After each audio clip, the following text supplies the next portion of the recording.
When the 117th Congress and President Biden was sworn in back in January, our nation had already turned the corner in our battle with the coronavirus. New cases and deaths had already peaked and actually started to plummet. The vaccines made available in record time, thanks to Operation Warp Speed, had already started to roll out nationwide at a rate which the Biden administration inherited and sustained until April. And the 5 bipartisan COVID packages that Congress passed in 2020 had the American economy packed with dry powder and primed for an epic comeback. Economists across the spectrum agreed. One of President Obama's CEA chairmen said, "We have no historic parallel with anything like this level of excess saving." Larry Summers, another top Obama advisor and President Clinton's Treasury Secretary before that, said the bipartisan December package was already enough to elevate a measure of household income to abnormally high levels unheard of during an economic downturn. We were already adding back jobs.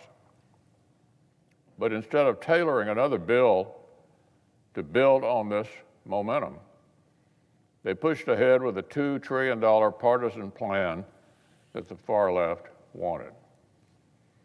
Republicans predicted it would hurt our recovery if Washington kept taxing working people so the government could pay others a bonus to stay home. I stood here in February and quoted an expert who said, in an expanding economy that is putting the virus behind it, paying people more in unemployment than they could receive from working is an act of substantial economic self-harm. It would keep workers on the sidelines, stop the unemployment rate from falling as rapidly as it otherwise would, and slow the overall recovery. Well, we all knew what would happen, but Democrats insisted on continuing to pay people more not to work. In April, as the president's policies took effect, we only added 266,000 jobs. That's nearly 800,000 under estimates. Just as job openings soared to more than 8 million, the biggest number ever recorded. We're literally taxing the American workers who are back on the job for the sake of slowing down our economic recovery. Instead of an agenda to reopen America, Democrats muscle through policies that would actually prolong parts of this crisis. And of course, that's what happened. A record number of small businesses say they have open jobs they cannot fill. Governors across America are having to take matters into their own hands and turn off these extra generous benefits.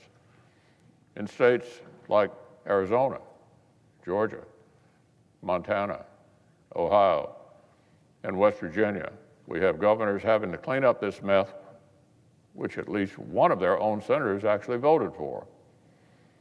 The policies that we needed in March of 2020 are not the policies we need in May of 2021. That has been obvious to Republicans, to economists, and to the American people.